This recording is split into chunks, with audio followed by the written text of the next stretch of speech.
Welcome, Greek U Nation, to episode number 529 of the Fraternity Foodie Podcast. I'm your host, Mike Ayalon, CEO of Greek University. I'm a speaker and an author. Our sixth book just came out last week. It's called I'm So Beautiful. It's Ridiculous, Unleashing and Promoting Strength, Self-Worth, and Real Sisterhood. So go and pick up that book on Amazon or Barnes & Noble today.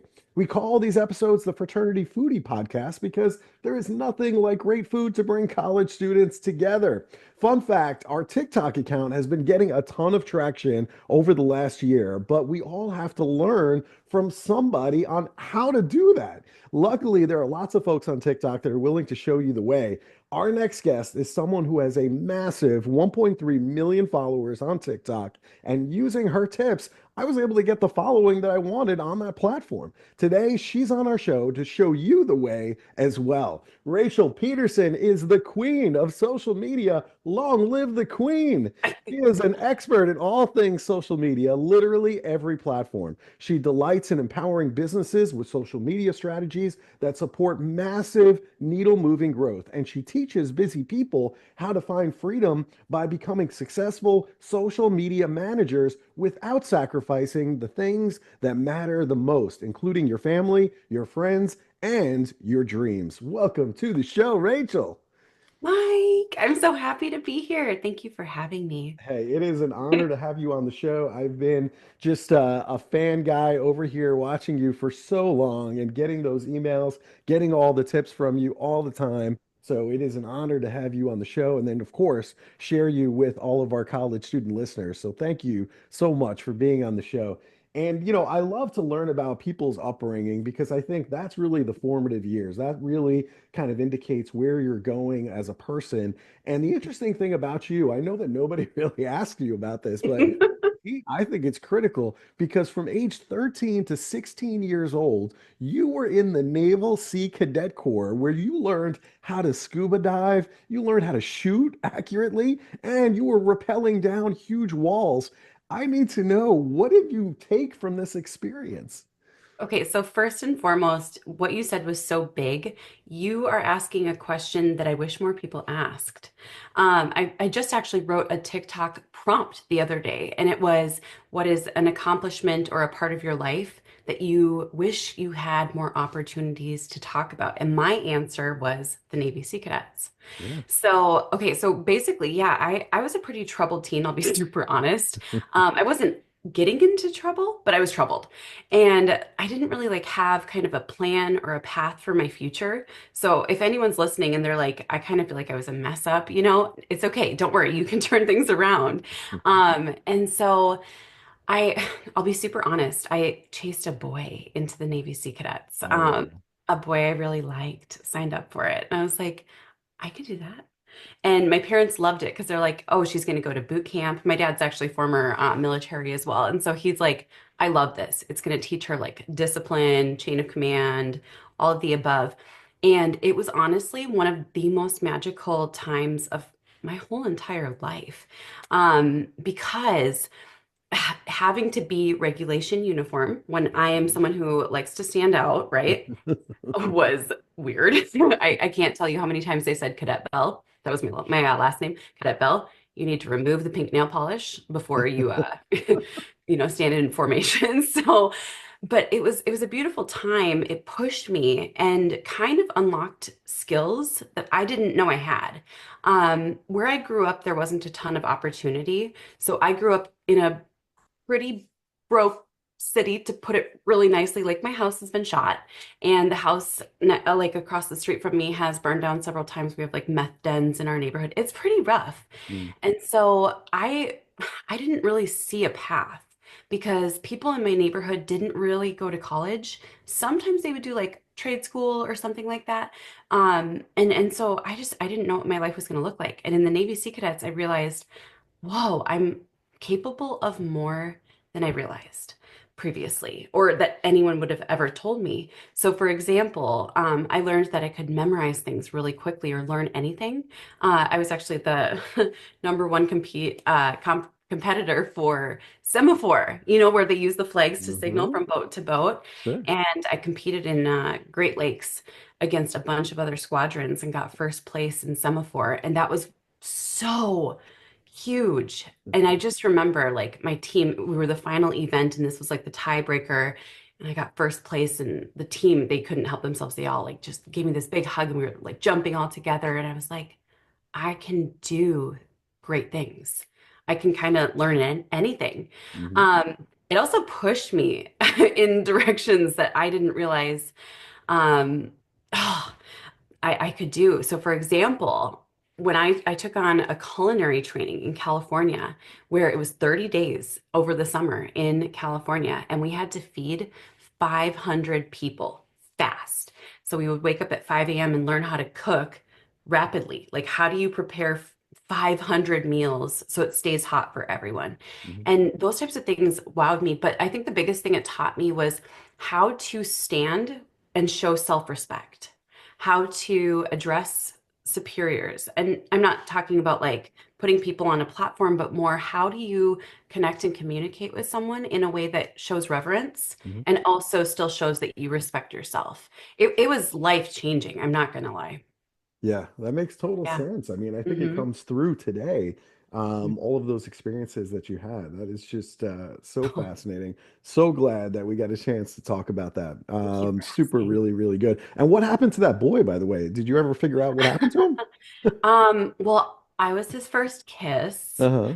But nothing ever happened between Nothing us. We ever stayed happened. friends for years, but he wasn't the right one for He me. wasn't the right one for Yeah, you. it all worked out. So you did end up going to college. I mean, despite all of that, you decided on North Central University in Minneapolis for your college experience. So why did you choose North Central? Oh, this is rough. So basically, I was on books intelligent, but not on papers and credentials. I really struggled with school. It just didn't feel like I was thriving in that environment, Mhm. and I had a really rough home life at that time. So I took the ACT and I got a 29, which is pretty good, but I had a 2.6 GPA when I graduated high Mm. school. Ah, so there are like no options available basically at that point. But I knew my grandparents and my parents dreamed of me going to college, even though nobody else was going to pay for it. And so I applied, and it was the only college that accepted me. Yeah. So I said, all right, North Central it is. And I went for 2 years before I wasn't there anymore. Wow. Okay. So, I mean, you've overcome so many obstacles in life. You overcame all the statistical odds. You were essentially a college dropout. You dropped out. At the time, you were an alcoholic. You were a single mother in poverty. And you've dedicated yourself to creating these life-changing businesses and growth that emulates all of the radical changes that were going on in your personal life. Yeah. So for our audience, I mean, many of them have all kinds of obstacles in their lives as well. How do you overcome all of these obstacles in your life? I honestly, well, there's a lot to it, but the number one trait that you can develop through practice is resilience. Mhm. Most people who know me deeply, they always say, like, you are one of the most brave and resilient people I know. Mhm. That's actually those are probably the traits I'm the most proud of at this point. But this is the thing that helps me all the time. So this has been my life up until this point. It's messed up. It's messy. Nobody would want to hire me. Nobody would believe in me. What am I going to write moving forward? We can close that chapter, write a new chapter. It doesn't matter how messed up your life is. You can always say, I'm going to be the one who holds the pen and write a new chapter. Mhm. And even like my husband Paul, this is so cool. So my husband Paul is actually a high school dropout who got Wow. his GED later. Mhm. And he went on to have like a halfway decent career as like I helped him like rewrite resumes and like here's how you like answer the questions in interviews and stuff. But he's actually right now in training to become a commercial pilot. He's going through flight school. So it's just really and truly everything that you've been told, like, oh, this is the only path, or if you've messed up and up until this point, it's too late. No, only if you accept that. That's a really important lesson, I think, for everybody Mhm. listening. You're the founder of Social Media United. This is the leading online education platform for social media managers. You've got more than 1,100 students from over 70 countries all over the world. Your platform supports and trains students on how to develop and leverage their skills in order to become successful social media managers. So, Mhm. what makes all of your students, all of these social media managers, so special that they stand out? Oh my gosh. So this is actually interesting because it was, I want to say four years ago. So that used to be a paid program, Social Hmm. Media United. And I was literally like, this is so cheesy, but it was 5 a.m. on the beach in Hawaii. And I had this just like vision come over me that reminded me of where I came from. And these students were paying me, $69 a month. Hmm. And they were in similar shoes to where I was on my journey. And I kept thinking, I couldn't afford that when I was trying to just like, get some traction or figure something out. And this vision told me, you need to make this free. So I did. And since then, we have served over 80,000 students in the program. And Amazing. so I think the fact that they sense, wow, this is a premium program, this is top-notch education, and this is someone who actually believes in me because I make sure to infuse that into everything.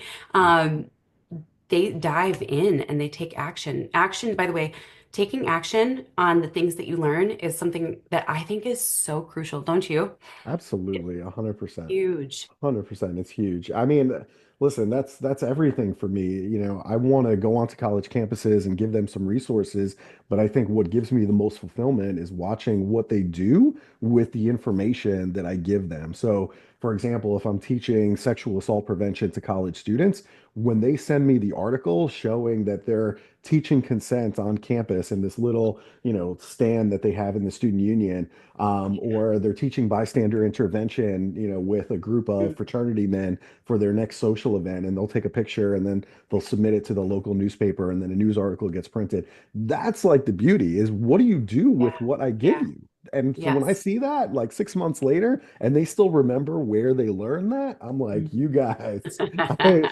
this is incredible. And that's what gives me the energy to keep going. Absolutely. I will say, in a lot of industries, there's this perception that you have to charge people a lot of money for them to ever take action. Mhm. And I've also discovered that the action takers or those who are committed to finding a way will take action on free information. And then down the road, that can lead to other opportunities. Wow, that's just incredible. And obviously it worked out for you because now you're the queen of social media. You got 1.3 million followers on TikTok. You're the founder of two multi-million dollar companies. So clearly it worked out. And all of our listeners, there are many of them are in fraternities and sororities in college, but they really don't know how to gain followers, likes, comments, and shares on their Mhm. organization's social media account. It's not like you just come out of the womb and you know how to do Mm, this instinctively. no. So, what advice do you have for them to get traction on these social media platforms? I'm going to go rapid fire here. Yeah. So, number one, you have to be consistently putting out videos. Hmm. And you can put out other types of content, but they don't usually get traction because those require really good copywriting skills, which takes some time to develop. I'm a huge fan of video. Um, Number two, you can follow what I call the four V's. And so there's value, which means like you're actually giving free value, tips, advice, etc. Number two is variety, which means sharing some other parts of life or other parts of the organization that are kind of adjacent but fun. Like, for example, for me, if I'm sharing business things, I might share what my crazy motherly morning routine looks like without Hmm. showing my kids, and how it's not glamorous. It's adjacent, but it's not directly related. Number three is viral. Trends are big. Hmm. Trends work for absolutely everything. Uh, when you participate in trends, I will say, so I feel so old these days. But I have a 14-year-old and her friends will send her my TikToks. She doesn't have TikTok, but they'll be like, look what your mom did. She did that most recent trend. Can you believe that? And I'm like, okay, yay. I'm still trying to stick with it. But when you share things with a trending narrative, I think it really helps people to see we're not static, we're not behind the times. And then number four is vulnerable. So, vulnerable content doesn't have to be often, but you want to share stories. You want to share things that move people because the stories of transformation or tough times, those are the things that tap into emotions that make massive change. Yeah, you're 100% right on all of it. Vulnerability, like if you want to be a really good speaker, you got to Mhm. be vulnerable up there on stage. And if you are, people are going to hook in to that story and figure out how it applies to them. That's kind of the secret of how you entertain or just, really hook into a crowd of 4,000 college students. It's that vulnerability up on stage. But you're so right. I mean, I think the consistency, that's where Mhm. I see so many of these social media accounts just really failing is they're just Yes. not consistent at all. And you really have to be Mhm. in order to build a steady following where people are constantly coming to your page to see what's new. And you're absolutely right about the trends as well. I mean, my kids, they're both in college. And so their friends will also share my TikToks and be like, I can't believe your dad did this. And so there's this like part embarrassment, but also Mhm. I know that like they know I have a big following, so there's also some street cred that Yeah, goes it's along with that. dual, right? There's a Yeah, you're kind duality of there. living in both worlds. It's kind of really weird, but hmm yeah, that is the reality. I So always really good cringe like a stuff. little internally. I'm like, oh gosh, and they say like, oh, your mom is famous. I'm like, please don't say that. I'm not famous. I just TikTok a little bit of notoriety. That's not the same thing. So, I love it. Now, the elephant in the room on TikTok is we all know that there is this TikTok ban that is looming. hmm All of my college students are asking what they should do about their TikTok accounts now that the ban is possible on January 19th. I know that Yep. there's this kind of last ditch hearing that's supposed to be happening on January 10th. What is your advice for all of those who have built out this following on TikTok and now they're concerned that it's all going to go up in flames in the next 30 days? Okay, so number one, I have survived. I think this is the fourth TikTok ban. Mm, So we don't always know that it's going to go through, but it could. So just know there's a chance it might not, because there are some things that change in our country just days before the TikTok ban is supposed to go into effect. I have heard rumors and whispers from TikTok corporates, just rumors and whispers, allegedly mm, that there are some big moves that are going to be pulled and that TikTok should survive this. mhm, So just putting that out there. But I always recommend that you back up all of your videos and get them off the platform so you can utilize them elsewhere. An easy way to do this is to use the free desktop tool. It's called SnapTik, Tik, mhm, snaptik.app. Go and download all of your videos, grab all of those captions and hashtags, and like do as much as you can to extract the hard work you've put in there. And then just moving forward, like starting today, as soon as you listen to this, always cross post your TikToks to IG Reels, YouTube Shorts, Facebook Reels, LinkedIn, and Threads. You can do that with one easy step with like a scheduler like Metricool. But no matter what my platform is that I'm focusing on, if it's like TikTok, I make sure that I have that backup, diversification of reposting everything so that everything else does grow too. mhm. And you can start that today. But the people who are saying like, hey, friends, connect with me on IG, just in case this platform goes away, that seems to be going pretty well for them.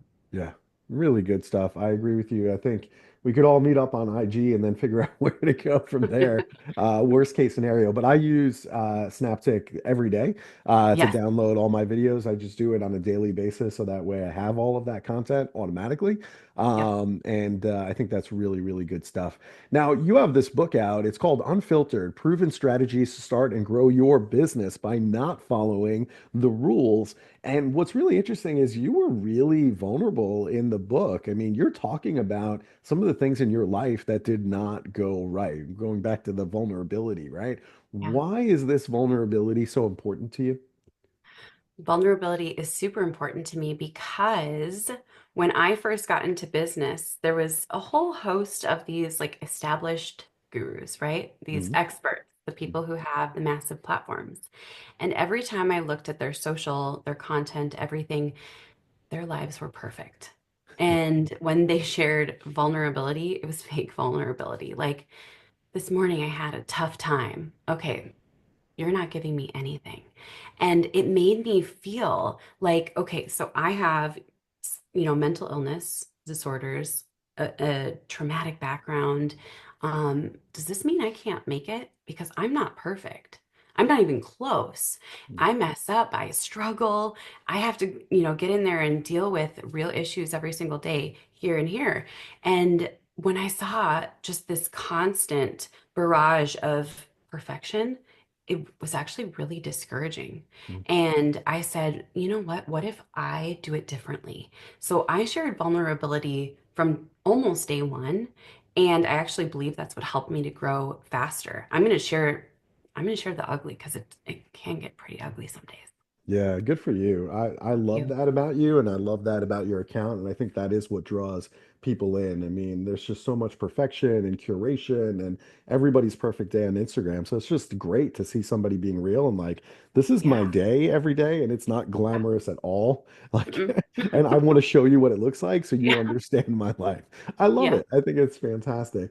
I also see all the books that are behind you perfectly organized by color. I mean, you clearly love to read books, which is great. Mhm. What are your favorite books these days, and why are you so pulled into these books?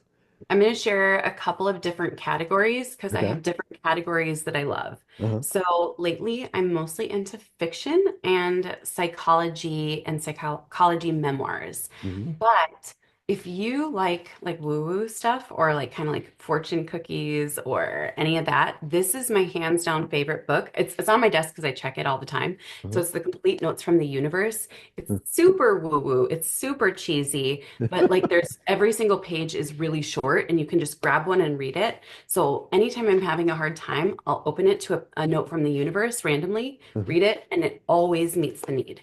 So that's one that I absolutely love. Another one that I have been loving, it's interesting because I read it years ago. Mhm. Where? There. And I've been re-diving into it in a new way is The 48 Laws of Power by Robert Greene, but not for the reasons most people think. A Mhm. lot of people think only like narcissists read this book. I Mhm. actually got to interview Robert Greene and it was amazing. And he said it's not a book for narcissists. It's a book for people who have to deal with tough people. So it's for the people who maybe aren't as naturally, thick-skinned or don't understand why are people mean sometimes. Mhm. And it's diabolical, but it's incredible because you get to learn about, oh, this is why people do the weird things that they do. And then in fiction, I have to rave about two books that I read recently because they're so fun. Number one is Babel. Babel is fantastic. It's spelled like Babel. Mhm. Incredible book. It pulled me in from day one. It's a historical fiction piece with a fantasy element, Nice. and it's set in, I think it's Oxford. And oh, it's just incredible. And it changed the way that I looked at language and relationships. Wow. Believe it or not, fiction. And then I'm going to totally say this wrong, but Piranesi. It's the most messed up book ever. You are three-fourths of the way through the book. You have no clue what's going on. You're super confused. But for me, it was a huge, incredible allegory for so many of the things that go on for me every single day. And I think anyone who likes complexity or deals with complexity of the mind, oh, it's a fantastic read. Nice. I like those suggestions. I'm gonna have to start getting into fiction. I'm wrapping up my doctorate and I'm gonna defend in January. And so as soon as that's done and that's off the table, now I can Hmm. start getting into fiction because I feel like Yeah. my life has just been overwhelming with the amount of reading that I've been doing. But it's Yep. all been nonfiction stuff, and so I'd love to get into it, but I can only Hmm. do so much reading. It's Yeah, like I I totally have to like get manage, That's it. really good. Now, a lot of our listeners are Gen Z, and Gen Z is full of entrepreneurs. They have all of Mhm. these ideas in their head about a product or a Yeah. service that they want to bring to market. So, what kind of an action plan can we give these aspiring entrepreneurs that they want to promote? How can they do that? Can I just real fast shout out Gen Z for a second? Yeah, Because I love them. me too. I love you guys. A lot of people kind of, I feel like sometimes you guys get dumped on by some of the older generations. They're like, they don't listen to, their bosses and they're lazy. And I'm like, oh, you mean they have boundaries and expectations for what life should actually look like to Right. maintain balance? I love Gen Z. I spend way too much time on TikTok too, so I feel like that kind of keeps me in the loop of how Gen Z actually is. So love you Mhm. guys. Mhm. Okay, when it comes to building out a business, Yeah. oh gosh, this is wild. So first and foremost, you have to get clear on what your vision is. Now, I want you to imagine that your vision is like a brand new baby. When you hold a brand new baby and it's yours, you don't hand it to everybody. If you have Mm. a precious heirloom, you don't hand it to everybody because not everybody is going to get it. They're going to say things that make you nervous or scared or doubt the process. So, first and foremost, only trust people that you know you can trust with this beautiful vision. The second thing I want to share is that it is going to be very, very challenging at every single step. I remember I used to have this dream, and I wish I had known this earlier on. I had this like fantasy that there was going to be a day where I would wake up and I would like everything would be working and I would be super successful and it would just be ease. No, it's a slog. Just know that it's tough. Mm. Number three, definitely spend a lot of time in research and then take action on that research. And by research, I mean research not just like what your competitors are doing with like products, but what are other industries doing for messaging? How are they going viral? Like what's working with TikTok shop videos? So every day when I spend time on socials or on blogs or reading people's emails to get ideas, Mm. I take notes on the concepts, not on exactly what they're saying. So spend some time, maybe 20 to 40 minutes per day, sometimes a lot more, just taking notes. What am I seeing? What's working? What Mm. products are going viral? And that makes a huge difference because you start to identify patterns and you start to say, oh, when people market things in this way, this happens. Number four, and this is really big, I talk to so many business owners who have these incredible ideas, these incredible businesses, and they have no clue about marketing. And marketing can actually do all of your sales for you. So if there's one skill that any business owner needs to learn, hands down, it is marketing. Mhm. And that doesn't mean you have to go get a degree in it. It just means become a student of marketing as well as building the actual product or service. I 100% agree with you. If anybody asks me what my number one skill is as a speaker, it's I'm a marketer. Like Yes. people see me up on Yes. stage and they think that that looks really sexy, but the reality is I'm doing that maybe like less than 5% of my time. The Yes. other 95%, I'm a professional marketer. And Hmm. that's the people that they don't get that. And I'm like, you Yes. just see this small piece of my world. That's kind of the reward that I get for doing all Yeah. the marketing. Oh, that's so true. And these business owners, they come to me and they're like, "How are you able to charge, these five-figure, six-figure rates per year?" Mhm. And it's like, because I learned the thing that everybody else doesn't learn, Right. and you need it. So 100%. learn marketing, hands down. 100% agree. Now, Hmm. my weakness is really good food. Okay. I like to eat at really great Oh. restaurants. I traveled all over the country for speaking engagements on college campuses. So if I end up in Minneapolis, St. Paul out of nowhere, where should I go for a great meal? Hands down, Spoon and Stable. It is our number one best restaurant in Minnesota. It should have a Michelin star. I'm a foodie, by the way. Nice. Chef Gavin Kaysen created the most incredible menu. It is not affordable. One time, I kid you not, we paid $18 for one carrot, but it had six layers of super finely thin, it was like a gobstopper of savory flavors. It was incredible. But it'll set you back a lot, but it's the best food in Minnesota. Well, we can hang anytime because you're talking to a foodie as well. And so even if it is an $18 carrot, boy, you're going to remember exactly what that carrot tasted like Best for the carrot rest of of your my life. life. It's so great. All right. So this was so much fun. If our listeners, if they want to sign up for your social media manager education, if they want to buy Mhm, your book, it's called Unfiltered Proven Strategies mhm. to Start and Grow Your Business by Not Following the Rules. Where should they go to connect with you and get all the things? Okay, so there are two places, and one I'm going to use a disclaimer depending on when you listen to this. My website, rachelpederson.com, it looks so millennial. Please don't judge me. We are in the works of making it look nice again. So it's outdated, I know. Rachelpederson.com is my website. But an easier place to find my stuff is look on any social media platform for at the Mrs. Pederson. And that's all E's and a D in my last name.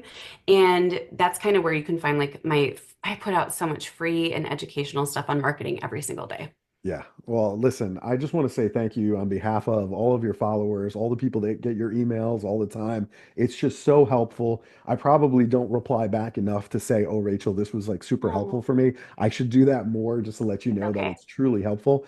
But I just want to say thank you on behalf of everybody. You've really helped us to achieve our goals, and just it takes a really selfless person to be able to just put out that content for free and say, you know what? Here's what helps me, and why don't you give it a try? And it really did work for me and so many of your followers. So thank you for what you do.